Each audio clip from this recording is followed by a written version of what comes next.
India is undergoing a significant energy transition. In FY23 itself, the electric category in three-wheeler grew by over 150% year-on-year. EV industry as a whole grew 58% year-on-year. In the recent months, with the electric bus orders on the rise, stocks in this space such as Olectra, Greentech, and JBM Auto have witnessed gains of over 180% in 5 months. And it's not just mobility space. Renewable energy theme seems to be in charge.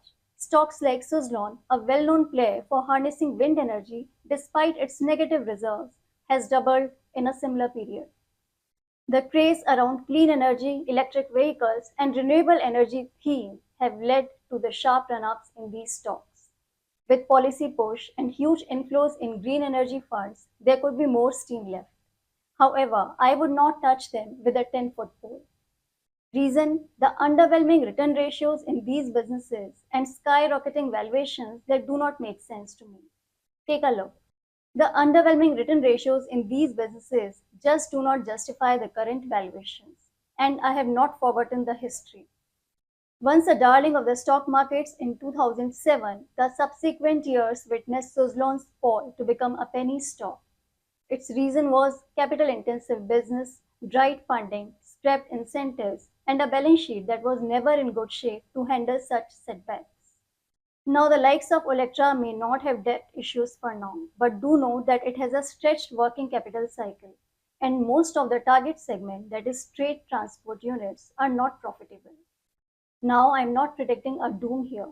I do believe that the green energy revolution has a serious policy push and more legs this time. It's just that one has to find safer ways to play it, both from a business and valuation perspective. Today, I'm going to talk about one such business that may not be a part of any thematic or screener related to clean energy yet, and could benefit significantly from the investments in the solar capacity and from the rise of green energy. But before I come to this specific company, here is what the opportunity in solar space looks like.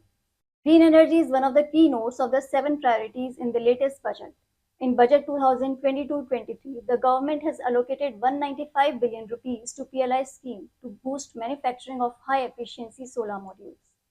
By the end of the decade, the target for India's installed renewable energy capacity is at 450 gigawatt versus 166 gigawatt in October 2022, and of this, 60% is expected to be solar.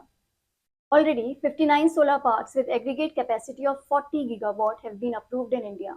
The world's largest renewable energy park of 30 gigawatt capacity, solar wind hybrid project, is under installation in Gujarat. Solar rooftop solutions and floating solar panels are gaining momentum in the country. Now, an obvious way to play is to go for Wari, Adani Green, Tata Power, Insolation Energy, Solox, and such stocks. But the issue with these companies is either huge debt on the balance sheet or high valuations, or maybe even both.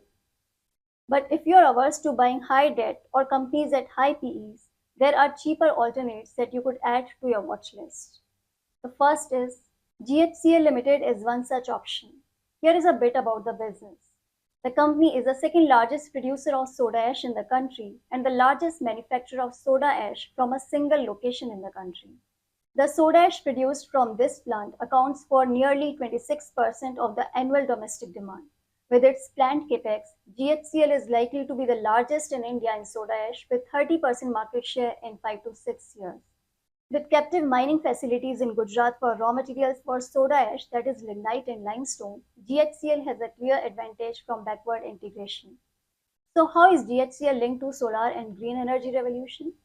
Well, you see, soda ash is a chemical that primarily goes into making detergents and glass and lithium batteries.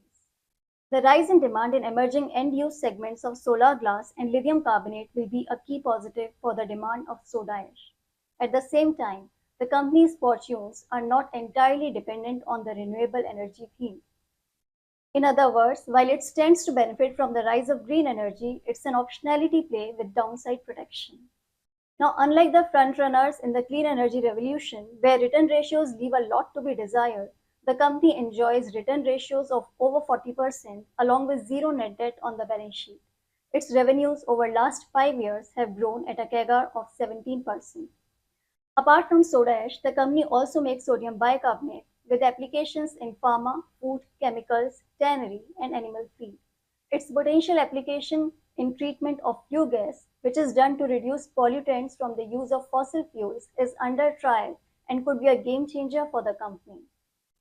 The cherry on the cake are GHCL's undemanding valuations. The stock trades at a PE of 4.4 times and at a price to book value of 1.3 times, and it offers a dividend yield of 3.3%. Now, do not consider it a stock recommendation, but I believe it's a worthy candidate for your renewable energy stock watch list. Do press the like button and share it if you found the video interesting. And let me know your feedback in the comment section. Subscribe to this channel for more such interesting updates. Thank you for watching. Goodbye.